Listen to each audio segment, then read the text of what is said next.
be chill, okay? If they hit you, if they test you, try and be calm. But if you throw a punch, you're gonna die. Yeah, it's happening now. Go.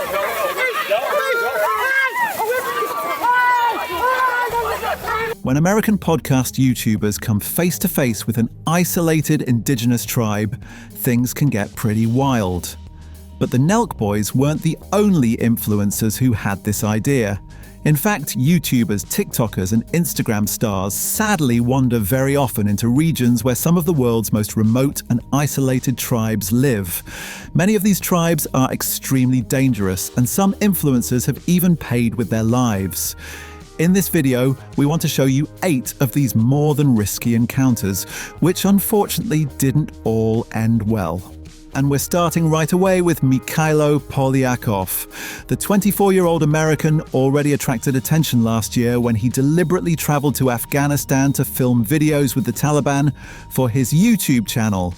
There, he cheerfully chatted with the terrorists and handled their weapons without a care in the world. But compared to what he did this March, that was almost harmless. Because Mikhailo traveled to North Sentinel Island, an island off India that for good reason has not been allowed to be set foot on or even flown over for almost 30 years. The Sentinelese people who live there strictly reject any contact with the outside world.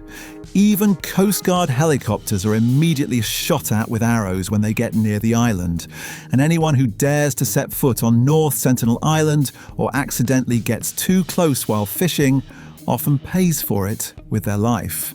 The last illegal visitor, a young missionary, was killed on the spot in 2018.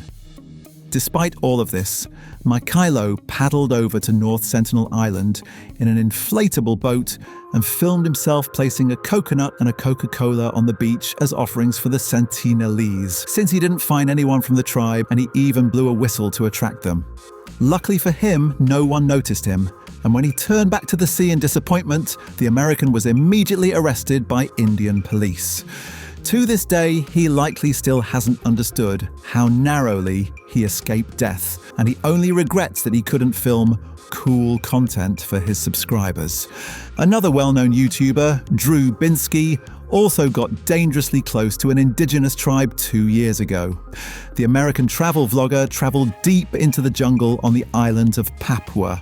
It took a long time until someone agreed to lead him to the indigenous tribe. The Korowai are truly a real cannibal tribe and the last people in the world who still traditionally eat other humans. After hours of exhausting trekking through dense, swampy jungle, he reached their village and the Korowai willingly explained to him why they do it. It's not because of hunger. The tribe believes in the Kakua. These are evil spirits disguised as humans. When someone is identified as a Kakua, they are ritually killed and eaten to protect the community. Fortunately for Drew, no one in the tribe mistook the travel vlogger for a Kakua, and they allowed him to gain insight into their culture and lifestyle without harming him. That expeditions like these can end very differently is shown in our next case. A few years ago, people deep in the Brazilian rainforest repeatedly reported sightings of a tribe that was believed to be completely isolated and hidden. So really, Franciscato set out to learn more about the tribe. He wanted to make contact with the isolated group and film and photograph their way of life. Video footage of the tribe is so rare that Franciscato could have sold it for enormous sums. The 56-year-old even brought 2 police officers for protection, as well as a local indigenous man who would handle communication. As the group approached the area where the tribe had been spotted, Rielli's companion suddenly heard the whistling sound of an arrow flying out of nowhere. The 56-year-old was struck directly in the chest and managed to run about 50 to 60 meters before collapsing and dying on the spot. Although his death caused shock throughout the region, the federal prosecutor's office made it clear that isolated forest tribes must be protected, and people simply should not approach them. In the next case, however, it wasn't the tribe's behavior, but the influencers that drew heavy criticism. Earlier this year, YouTuber and self-proclaimed tribal researcher Dara Tar wanted to film videos of an uncontacted tribe in Indonesia together with a group of tourists. The influencer, with over 1 million YouTube subscribers and more than 800,000 TikTok followers, assumed the tribe would surely be friendly to him and happily allow him to film them if he brought gifts. To his followers, he had boldly advertised it as a visit to a cannibal tribe. During a boat trip on a jungle river, Dara Tar and his group actually did encounter the tribe. The indigenous people were not cannibals, but they were anything but happy about the uninvited visit. The moment they saw the group, they aimed their bows and arrows at the influencer, terrifying the entire tour group. To calm them down, Dara Tar, who had heard the tribe didn't know salt, offered them some. But one of the warriors only put it in his mouth for a moment before spitting it out angrily in disgust. At that moment, the influencer finally realized he wasn't welcome there and immediately withdrew. Otherwise, his trip might have ended very badly. In the local media, the YouTuber was later called an idiot, and reporters clarified that the tribe is not cannibalistic. They simply want to live peacefully without being disturbed.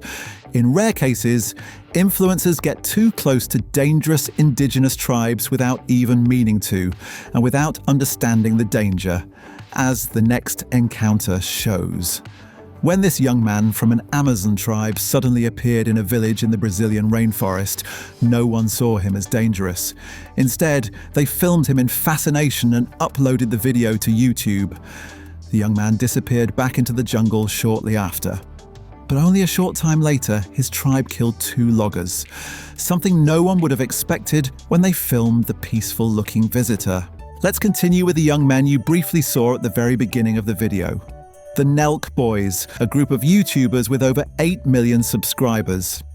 The redneck-style American influencers had a brilliant idea about a year ago to travel to a remote region in the South Pacific to meet an isolated tribe. At least they brought along wildlife expert and adventurer Forrest Galante, someone who understood the tribe's culture, and that was absolutely necessary. The expert informed the YouTubers that they had to bring a live pig as a gift and were never to strike back if the tribe's people hit them. In their culture, a hit is only a test, and if you return it, you risk your life. The pig gift worked extremely well. When the YouTubers met the tribe, they were even invited to stay overnight in the village, but not without another test. To prove themselves worthy, the chief required them to hunt 10 bats together with the tribal warriors. The influencers actually managed to do it, and as a sign of acceptance, they were given wristbands woven from plants. That evening, they were even allowed to join a drinking ceremony, although the root brew and the bat meat made them throw up. Although it seemed as if the Nelk Boys had been accepted, the next morning, tribe members suddenly began banging on their hut while shouting loudly, and the YouTubers had no idea why. Fortunately, they managed to calm the tribe down with cigarettes and vapes as gifts, but after that, the influencers decided it was definitely time to leave quickly. Of course, with this video, we don't want to suggest that these indigenous tribes are somehow the bad guys. Most of the dangerous situations happen simply because thrill-seeking influencers and self-proclaimed explorers think they can just waltz into tribal territory. The most tragic example of this phenomenon involves the Jarawar, an indigenous people living almost completely isolated on islands in the Indian Ocean. Instead of leaving them alone, unscrupulous businessmen organize actual wild people safaris. Tourists and influencers in search of unique photos and videos are brought in busloads into the tribe's territory, where they stare at the tribe's naked women or throw food to the indigenous people to feed them like animals. For the visitors, it's just an event, and no one asked the Jarawar for permission before invading their home and filming them. Finally, we come to an encounter between a female influencer and an indigenous tribe that many of you may have seen, but almost nothing about it is true. Especially on TikTok, there are countless stories about a video in which a white woman appears to be surrounded and pressured by a large group of tribespeople. They touch her hair and skin. On TikTok, captions claim things like influencer kidnapped by wild tribe, last moments of a tourist before she dies, or cannibal tribe attacks woman. But the video actually shows an Australian woman visiting the Hammer people in the Omo Valley in Ethiopia. After the misleading clips and captions went viral, she clarified that the situation was completely different from how it was portrayed. She explained that the tribe members had simply never seen anyone with such smooth blonde hair and such light skin. The intense touching was pure astonishment and curiosity. They wanted to find out whether the hair was real and what was her skin. According to the influencer, at no point was there any hostility or aggressive intent.